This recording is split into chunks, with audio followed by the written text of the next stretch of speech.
They say blood is thicker than water, but I learned the hard way that greed is thicker than both. Exactly 3 minutes after my divorce, I fired my ex-husband's sister, timing her total career collapse to the very second the judge's gavel fell. You might call me cold-blooded, but once you discover the sickening secret they buried inside a $2 million lake house, you will only wonder why I stopped at firing her. Hello, dear listeners, and welcome back to Maya Revenge Stories. I want to start by sincerely thanking you for your unwavering support, but unfortunately, YouTube has demonetized our channel, leaving us without the budget to operate and forcing us to halt new video uploads in the near future.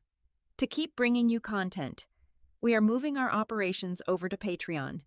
So if you enjoy today's story, please consider supporting us there to hear exclusive, true, and even more captivating revenge stories that are longer, packed with intricate details we cannot share on YouTube, and brought to life by multiple emotional voice actors. You can join our community by scanning the QR code on your screen or by clicking the Patreon link in the video description or the pinned comment. Now, let us dive into today's story about a woman named Brielle Holmes. I am 34 years old, and my name is Brielle Holmes.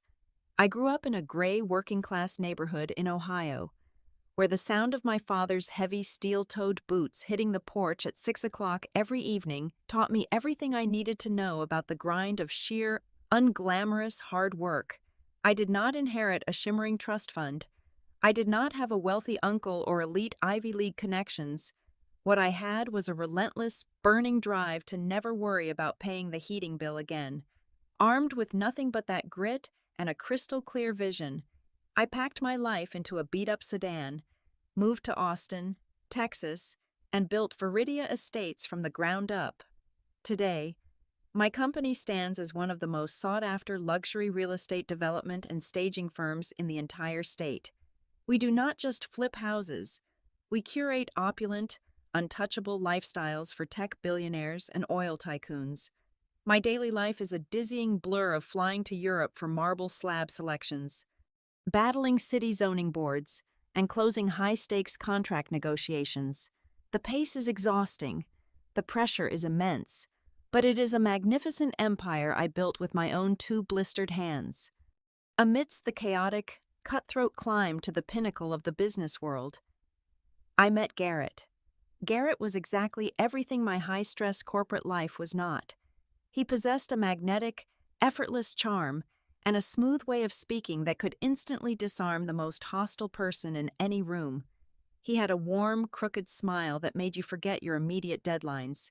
He proudly called himself a freelance artist, though during the 5 years we spent together, I rarely saw him complete a single canvas.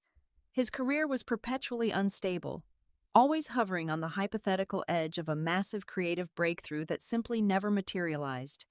Honestly, I did not care. I was generating more than enough wealth for the both of us, and I was entirely happy to provide a beautiful, comfortable life if it meant I could come home to a partner who felt like an oasis of peace. When Garrett and I got married, his family welcomed me with wide-open arms and bright, convincing smiles. I desperately craved that warmth.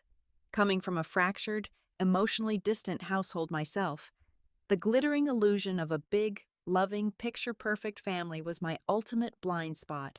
I wanted so fiercely to belong to their fold. So, when Garrett's younger sister, Chloe, found herself drowning in massive credit card debt and completely unemployed after failing out of another entry-level job, I did what I thought any fiercely loyal family member would do. I opened my corporate doors to her. I bypassed standard hiring protocols and created a high-level position specifically for her at Viridia Estates, naming her the Director of Procurement. I personally sacrificed countless late-night hours training Chloe from absolute scratch. I patiently taught her how to confidently negotiate with elite Italian furniture vendors, how to decipher complex architectural manifests, and how to flawlessly manage a multi-million-dollar international supply chain. I handed her a staggering starting salary of $180,000 a year, complete with a platinum corporate expense card, full premium health benefits, and generous quarterly profit-sharing bonuses. I believed, in my tragic naivety, that this immense generosity would cement our family bond forever. I thought I was securing unconditional loyalty and love.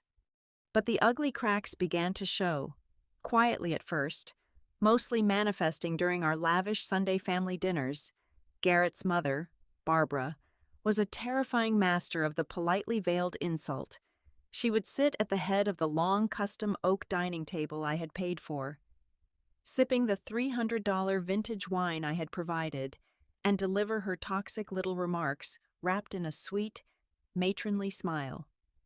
"You are just so aggressively ambitious, Brielle," she would sigh softly, her sharp eyes darting toward her son. "I just worry it completely suffocates Garrett's natural masculinity. A real man needs space to lead his household, but you only ever seem to care about chasing the next paycheck." Garrett would simply look down at his perfectly cooked steak, never once opening his mouth to defend his wife, while Chloe would take another slow sip of her wine, pretending not to hear a thing. Every single time Barbara made those precise, calculated comments, a tiny piece of my heart chipped away. Yet, I swallowed the humiliation, I smiled tightly, apologized for working late, and poured her another glass of expensive wine. My profound, aching hunger for a complete, unbroken family blinded me completely. I willingly tied a blindfold over my own eyes, choosing to stubbornly ignore these glaring red flags of materialism, toxic entitlement, and gross ingratitude from my in-laws. I convinced myself that enduring these small humiliations was simply the required price of admission for having a real family. I had absolutely no idea that I was not just inviting them into my sanctuary. I was actively handing them the blueprints to engineer my own destruction. The first real warning sign did not come from a suspicious text message or a lipstick stain on a collar. In my world, betrayal leaves a paper trail, and the first drop of blood was spilled on the pristine pages of my third-quarter financial ledgers. As the chief executive officer of a luxury development firm, I have an intimate, almost obsessive relationship with my company's numbers. I can spot a fractional discrepancy in a concrete shipment from 3 states away. So, when I sat in my corner office late one Tuesday evening, reviewing the quarterly procurement reports, a cold, sharp spike of adrenaline hit my chest. The invoices simply did not make sense. We were currently in the middle of developing an ultra-modern, brutalist-style penthouse complex in downtown Austin, an aesthetic that demanded sleek metals, stark glass, and monochromatic finishes. Yet, I was looking at cleared payments for massive shipments of vintage French provincial chandeliers, hand-carved Tuscan marble bathtubs, and custom Italian leather sectionals. Furthermore, the delivery timelines were completely chaotic, entirely misaligned with our actual construction schedules. The following morning, I called Chloe into my office. I kept my voice perfectly level, tapping the printed invoices on my glass desk. I asked her to walk me through the sudden aesthetic pivot and the astronomical costs. Chloe did not flinch. Instead, she crossed her arms, adopting a highly defensive, almost condescending posture. She fired off industry jargon with practiced ease, citing severe supply chain inflation and unexpected contractor storage fees as the primary culprits. She claimed the vintage fixtures were part of a rare, time-sensitive auction lot she had brilliantly secured for a future, yet-to-be-announced project. Her explanation was polished, aggressively confident, and technically plausible enough to make a lesser executive second-guess themselves. But I was not a lesser executive. I knew the market, and I knew the cost of storage fees, which she had inflated by over 300%. While the corporate foundations of Viridia Estates were beginning to shift, my marriage was rapidly plunging into a freezing, suffocating winter. Garrett suddenly became a ghost in his own home. He started taking frequent, unexplained road trips, claiming he needed to isolate himself in the desert or the mountains to find his elusive artistic inspiration. Whenever I tried to bridge the growing chasm between us, he expertly turned the situation around, launching into a masterful campaign of psychological manipulation. He would look at me with eyes full of tragic disappointment and blame my relentless work schedule for the rotting state of our relationship. He told me I was completely emotionally unavailable, that I was married to my bank account rather than my husband, and that my suffocating ambition was crushing his creative spirit. I spent countless nights staring at the ceiling, swallowing his toxic narrative, genuinely wondering if my success was the very thing destroying the family I had worked so hard to build. The agonizing doubt finally shattered on a Thursday afternoon. We were hosting a high-profile charity luncheon at a downtown hotel, a networking event I had paid $25,000 to sponsor. I had slipped into the women's restroom to fix my makeup when I heard the heavy wooden door swing open, followed by Chloe's familiar, grating laughter. I froze inside my stall. She was on the phone, and the voice echoing from the speaker was unmistakably her mother, Barbara. They were not talking about the charity event. They were talking about me. "Oh, please, Mom," Chloe laughed, a cruel, sharp sound that made the blood freeze in my veins. Brielle is completely clueless. She is too busy obsessing over her little construction sites to notice anything. I swear, my brother really hit the jackpot. She is the perfect, bottomless ATM, and she is so desperate for us to like her that she just keeps spitting out cash. Barbara's voice crackled through the speaker, dripping with vicious amusement, agreeing that I was nothing more than a useful, pathetic workhorse for their family. I stopped breathing. I stood in that marble stall for 10 full minutes after Chloe left, perfectly still. The desperate, lonely girl who just wanted a loving family died right there on the cold bathroom tile. In her place, the ruthless, calculating businesswoman who built an empire from nothing took total control. I returned to the office that night after everyone had gone home. I bypassed Chloe's security clearances and plunged directly into the raw banking data. Following the digital trail of the inflated invoices, I discovered a terrifying pattern. The massive payments for the non-existent supply chain inflation and the phantom contractor storage fees were not going to our usual verified vendors. They were being quietly funneled into a mysterious, newly formed shell company registered in Nevada. And the solitary employee who had ultimate authorization to approve those specific wire transfers was Chloe. The betrayal was absolute. Spanning my boardroom and my bedroom, the panic and heartbreak threatened to tear my chest wide open, but I refused to give them the satisfaction of a single tear. I did not storm into Garrett's studio to scream. I did not fire Chloe in a fit of wild, uncontrollable rage. That is what amateurs do. Instead, I embraced a terrifying, absolute silence. Before the sun came up on Friday morning, I made 2 very private, highly secured phone calls. The first was to an elite team of independent forensic accountants based out of Dallas, instructing them to quietly shadow every single transaction Chloe had made over the past 24 months. The second call was to the most ruthless, seasoned private investigator in the state of Texas. The timer had officially started, and I was going to let them keep digging their own graves until the very last second.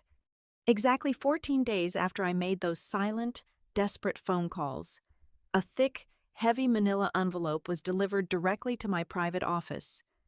My hands were perfectly steady as I broke the wax seal, but the air in the room suddenly felt incredibly thin.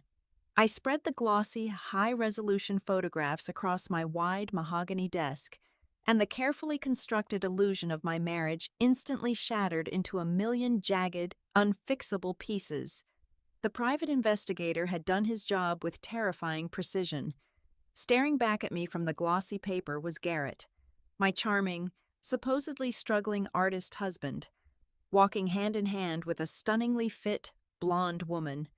According to the typed dossier attached to the photos, she was a Pilates and yoga instructor who was exactly 10 years younger than he was.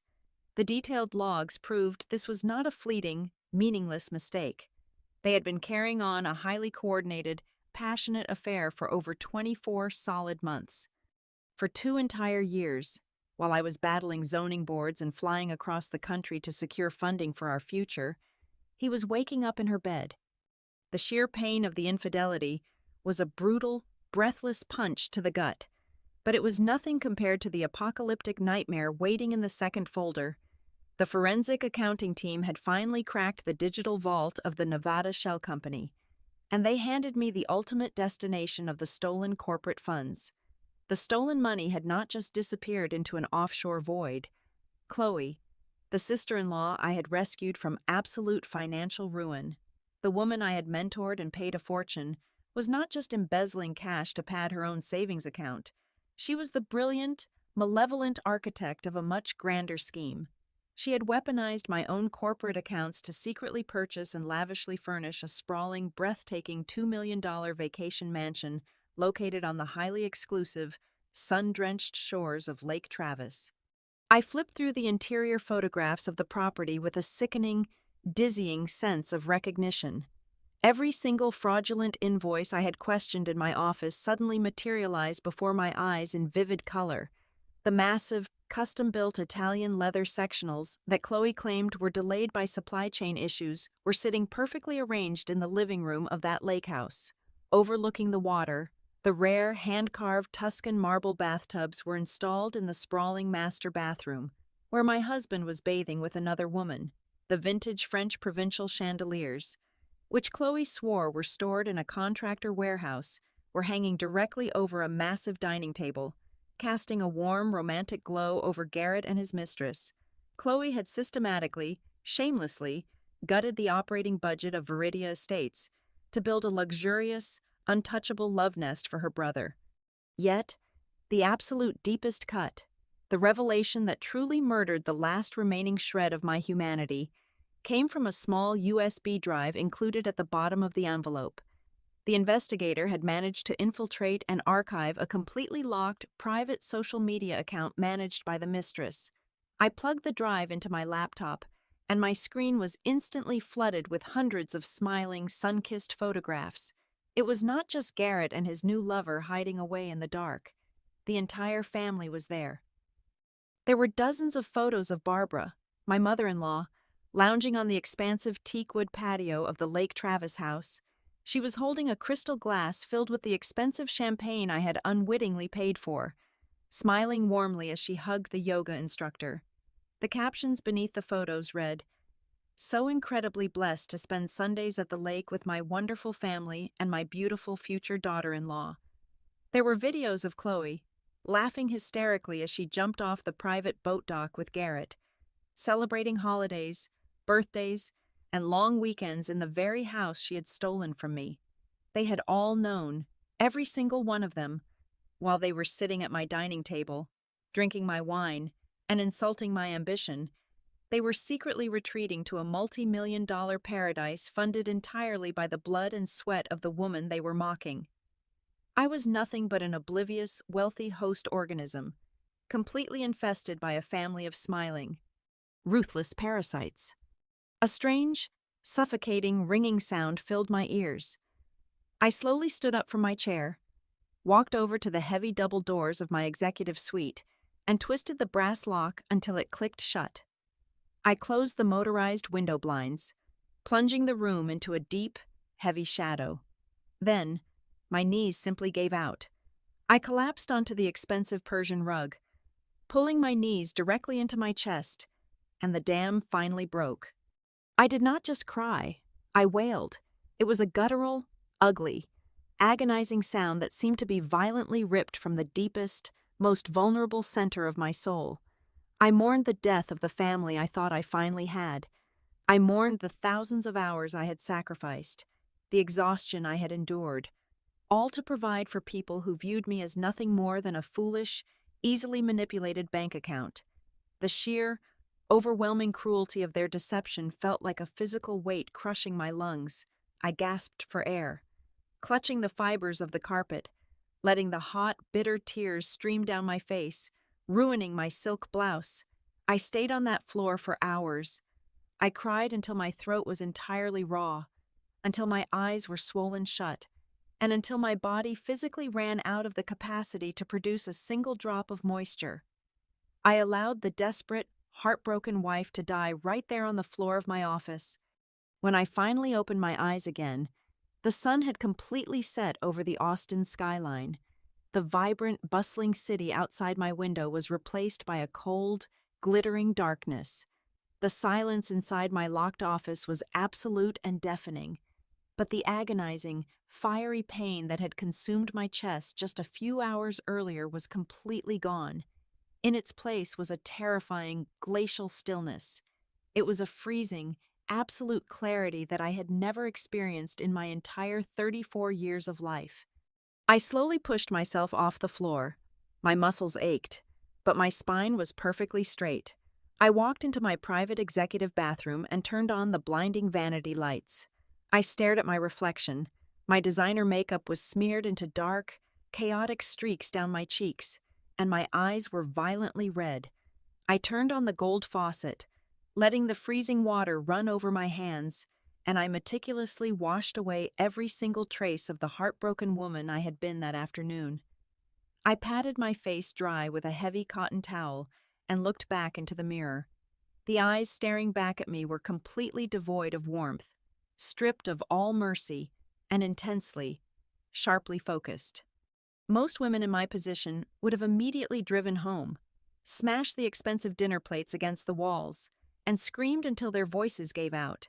They would have confronted their cheating husbands in a fit of hysterical rage, demanding tearful explanations and pathetic apologies. They would have marched into their sister-in-law's office and caused a massive, dramatic public scene. But I was not most women. I was the chief executive officer of a ruthless, highly competitive corporate empire, and I knew that screaming was a catastrophic waste of leverage. Anger is loud and messy, but true destruction is completely silent. I walked back into my dark office, gathered the sprawling photographs, the damning forensic reports, and the USB drive, and locked them securely inside my floor safe. I was not going to utter a single word of accusation. I was not going to shed another tear. I was going to let them keep playing their arrogant, deceitful little games while I systematically rigged the entire board to explode. I was going to use the massive, crushing weight of my financial empire and my legal authority to meticulously orchestrate their absolute devastation. They thought they could steal my money and my life without consequence. I was going to show them exactly what happens when you corner a predator in her own territory. The very next morning, I walked through the front doors of my home and began the greatest, most exhausting performance of my entire life, to execute a flawless trap. The prey must firmly believe they are the ones holding the leash. So, I leaned heavily into the exact, pathetic character they had maliciously assigned me. I became the perpetually exhausted, emotionally vacant, obsessively busy wife they ruthlessly mocked behind my back. I came home late every single evening, my shoulders visibly slumped, complaining loudly about hostile zoning board meetings and endless, draining contractor disputes. When Garrett would inevitably launch into his familiar, highly manipulative monologues about how my aggressive ambition was actively killing our marriage. I did not fight back. I simply stared at my cold dinner plate, nodded submissively, and apologized profusely for being such a terrible, inattentive partner. I watched a smug, triumphant gleam flash across his eyes. He truly believed he was a master psychological manipulator, completely and utterly oblivious to the fact that I was mentally measuring him for a coffin. At the office, I strategically escalated the financial snare to guarantee that Chloe would face catastrophic criminal charges rather than a simple, easily dismissed civil dispute. I needed her to cross the financial threshold into a severe, first-degree state-level felony. I called her into my office on a bright Tuesday morning. I poured her a cup of premium roasted coffee, smiled warmly, and handed her the newly approved, massively expanded budget allocation for the upcoming fourth quarter. I told her that because of her supposedly brilliant supply chain management during a tough economic season, I was authorizing a massive, unprecedented increase in her departmental spending power. I explicitly stated, and put into writing, that she now had sole, unverified signatory authority for all vendor transfers up to $500,000 per individual transaction. The raw, unfiltered greed that illuminated her face was genuinely sickening to witness. She eagerly swallowed the bait. Over the next 3 weeks, she frantically signed her name on dozens of newly fabricated invoices, aggressively funneling hundreds of thousands of dollars more into that Nevada shell company. With every single stroke of her expensive fountain pen, She was carefully weaving her own criminal straitjacket, completely unaware that my forensic accountants were silently logging every single keystroke she made on her company computer. While Chloe was terribly busy stealing everything she could, I was working completely off the grid, every single night. After my husband went to sleep dreaming of his young yoga instructor, I quietly slipped out of the house and drove across town to a secure, windowless conference room in a towering downtown law firm. For 21 consecutive nights, I sat across a heavy oak table from a highly specialized team of ruthless corporate attorneys and brilliant forensic asset managers. We meticulously and aggressively restructured the entire foundational architecture of Viridia Estates. We legally transferred the company's core intellectual property, our most valuable luxury real estate holdings, and all primary liquid assets into a heavily fortified, irrevocable trust. We established multi-layered holding companies in business-friendly jurisdictions, completely shielding the operational wealth from personal marital assets. By the time we finally finished the exhausting paperwork, on paper, I personally owned almost nothing of significant value. My entire sprawling empire was safely locked behind an impenetrable fortress of complex corporate shielding, rendering it completely untouchable in the event of a sudden marital dissolution. I was turning my incredibly lucrative company into an absolute ghost. Once the trap was fully set, and the towering mountain of irrefutable, hard evidence against Chloe was securely locked in a fireproof vault, it was finally time to initiate the collapse.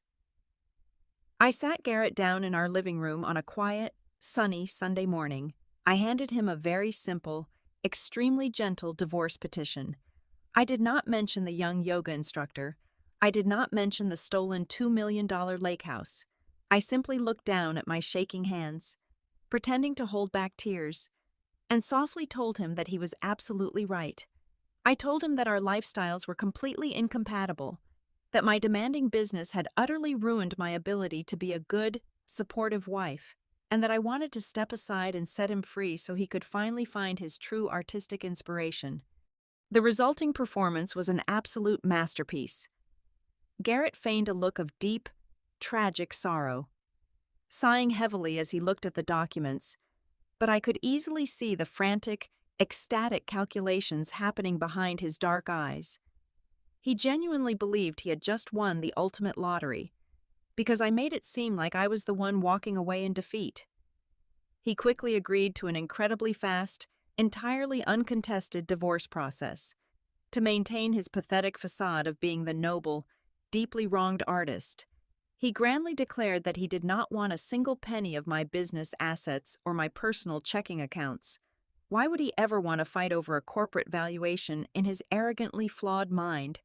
He was already safely walking away with a breathtaking $2 million waterfront mansion and a massive hidden slush fund completely managed by his sister. He signed away his legal rights to everything I had built without a second thought, his signature sliding across the legal paper in smooth, eager strokes. With the divorce paperwork rapidly moving through the county court system on an expedited track, I returned to my corporate office to prime the final detonation sequence. I locked myself in a secure boardroom with my director of human resources and my lead corporate counsel. We designed an aggressive, highly automated legal strike protocol. We drafted Chloe's immediate and permanent termination papers, heavily citing gross financial negligence and severe corporate theft. We finalized a devastating, ironclad civil lawsuit designed to instantly freeze every single financial account connected to her name the moment it was filed. Finally, we compiled a massive, heavily indexed evidence packet for the State Economic Police Division, detailing every single fraudulent wire transfer, shell company registration document, and forged corporate signature. We uploaded the entire lethal arsenal into an encrypted digital queue. I personally arranged for the security access codes to Chloe's corner office to be secretly reprogrammed. I scheduled a private, heavily armed corporate security detail to be on standby in the hidden freight lobby of our building. Everything was meticulously arranged, perfectly aligned, and completely invisible to the naked eye.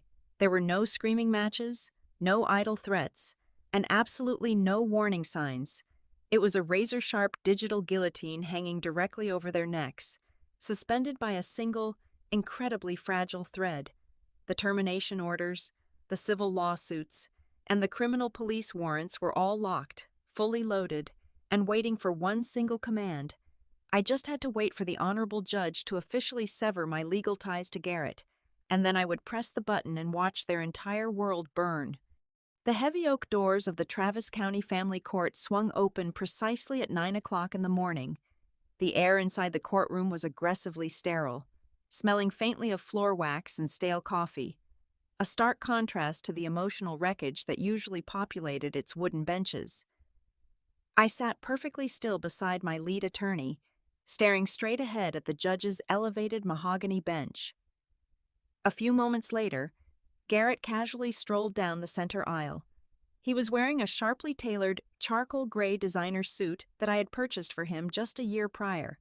He looked incredibly handsome, perfectly rested, and sickeningly smug. He exuded the relaxed, confident aura of a man who believed he had just successfully pulled off the greatest heist of the century. As he took his seat at the petitioner table across the aisle, he shot me a look of deep, theatrical pity. He was playing his part to absolute perfection, the generously forgiving, spiritually enlightened artist who was nobly surrendering a corporate empire to his emotionally stunted, workaholic wife. Noticeably absent from the gallery behind him were his fiercely loyal mother, Barbara, and his corporate executive sister, Chloe. Under normal circumstances, they would have been firmly planted in the front row, glaring daggers at my back and whispering toxic commentary, but I knew exactly where they were, and I knew exactly what they were doing. They were currently standing on the sun-drenched, expansive teakwood deck of the $2 million Lake Travis mansion, popping expensive bottles of champagne and supervising the movers. They were busy setting up a massive weekend celebration party with Garrett's young yoga instructor, eagerly preparing to toast to their brilliant victory and my pathetic, oblivious defeat. The sheer audacity of their absence almost made me want to laugh out loud, but I kept my facial expressions completely locked down in a mask of solemn resignation. The honorable judge, a stern woman with sharp eyes and zero tolerance for nonsense, flipped through our expedited, uncontested separation agreement because Garrett had so eagerly signed away any and all legal rights to my business assets, my corporate holding structures, and my personal financial accounts in exchange for a clean, immediate break. The proceedings were astonishingly brief. The judge asked a few standard, legally required questions to confirm our mutual consent. We both answered with crisp, singular affirmations. The tension in the quiet courtroom was thick, suffocating, and electric. Finally, the judge picked up her heavy black pen, signed her name across the bottom of the final decree, and firmly struck her wooden gavel against the sounding block. The sharp, violent crack echoed off the high ceiling. This marriage is officially dissolved, and all property divisions are hereby legally binding as of this exact moment, the judge declared. It was over.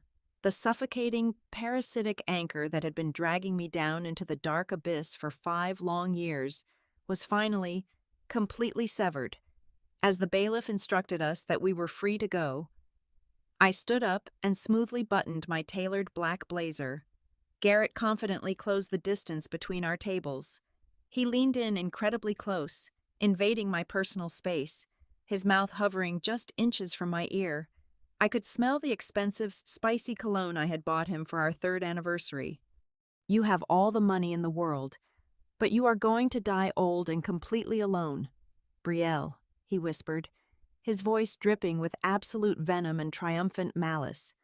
"A woman who does not know how to be a real wife will never, ever have the right to a family." A younger, weaker version of me might have slapped his perfectly manicured face. A less disciplined woman might have screamed the name of his mistress or mentioned the fraudulent shell company. I did absolutely none of those things.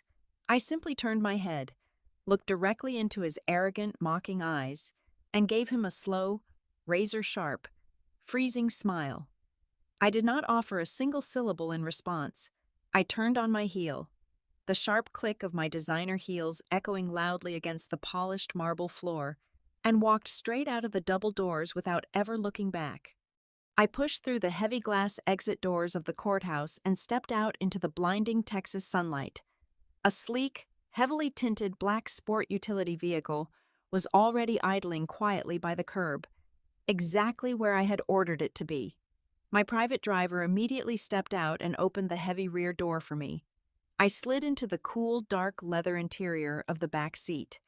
The heavy door slammed shut, instantly cutting off the chaotic street noise outside. I reached into my designer handbag, pulled out my smartphone, and opened the digital clock application. With a perfectly steady, manicured thumb, I pressed the screen and started the digital stopwatch.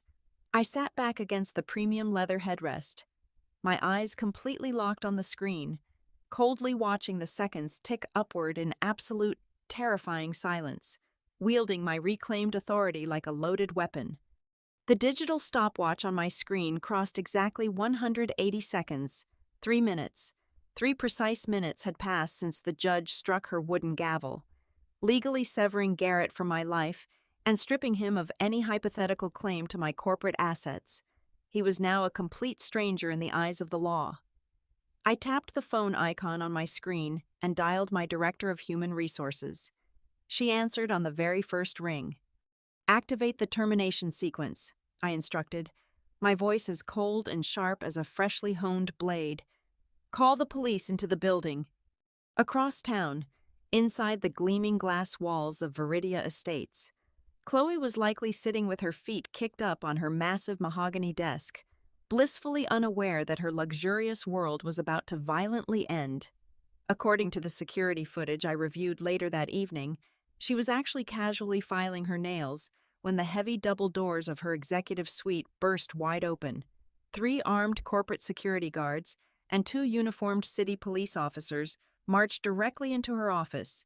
They ordered her to stand up immediately, confiscated her company laptop, and read her rights. The charge was severe corporate embezzlement, a first-degree state felony. They marched her out of the building in heavy metal handcuffs, parading her right through the main lobby in full view of the entire staff she used to arrogantly boss around. But the absolute masterpiece of this entire operation, the fatal flaw that brought their entire family to its knees, was Chloe's own blinding, idiotic greed. In her frantic rush to secure the lavish vacation home for her brother, she made a monumental, unforgivable legal error. To bypass strict residential mortgage requirements and secure a massive cash discount, she had aggressively utilized Viridia Estates' corporate banking credentials and our official company tax identification number to finalize the purchase. She genuinely thought she was being a brilliant financial mastermind. In reality, she directly handed me the keys, because she used my company's identity to buy it, on paper. That breathtaking $2 million Lake Travis mansion was legally, undeniably, 100% owned by my corporation. At exactly 2 o'clock that afternoon, my elite legal team, accompanied by the Travis County Sheriff's Department, arrived at the heavy iron gates of the lake house. Garrett, his mother Barbara, and the young yoga instructor were mid-toast on the sun-drenched patio when the officers breached the property. My lawyers calmly handed Garrett a legally binding trespassing notice and gave them exactly 10 minutes to grab their personal clothing and vacate my corporate property. Simultaneously, my banking team executed a global freeze on every single secondary credit card attached to my accounts. Garrett was thrown out onto the scorching Texas pavement with absolutely nothing but a gym bag, no money, no home, and no phantom slush fund to save him. My phone practically caught fire. By the time I poured myself a drink, I had exactly 150 missed calls and dozens of frantic voicemails. They ranged from Barbara violently sobbing and begging for mercy, to Garrett screaming absolute, unhinged profanities. I sat in absolute silence, listening to the magnificent sound of their perfect, parasitic family completely burning to ash. I calmly highlighted every single message, pressed delete, and typed out one single, final text to the group chat. "My lawyers will see you in criminal court." Chloe lost her entire career in a matter of seconds. Now facing hard prison time and a severe felony record, she is completely unemployable anywhere in the corporate world. Garrett is a homeless, unemployed fraud wandering the streets without his personal ATM to fund his lifestyle. The pristine, superior family facade they so proudly flaunted was permanently annihilated. That evening, I stood alone on the expansive teakwood balcony of the lake mansion they had so graciously decorated for me. I held a glass of dark, expensive red wine, feeling the cool evening breeze off the water. I took a slow sip and smiled. The most flawless, devastating revenge is never found in loud screaming matches or smashing plates. It is found in 3 minutes of terrifying silence, meticulously calculating exactly how to strip the parasites of everything they stole from you. You must never apologize for your ambition, and you always have the absolute right to protect the magnificent empire you built with your own hands. Thank you so incredibly much for listening to my story today. I would love to know where you are listening from, so please let me know in the comments section. If you found today's story captivating and satisfying, I must remind you that YouTube has unfortunately demonetized our channel, meaning we will no longer be uploading new videos here in the near future. We are moving our operations entirely to Patreon. Please help us keep producing these stories by joining our Patreon community, where you can listen to our absolute best, exclusive, and incredibly long true stories that we simply cannot make public on YouTube. You can join us right now by scanning the Patreon QR code on your screen, or by clicking the link in the video description or the pinned comment below. Thank you again, and stay strong.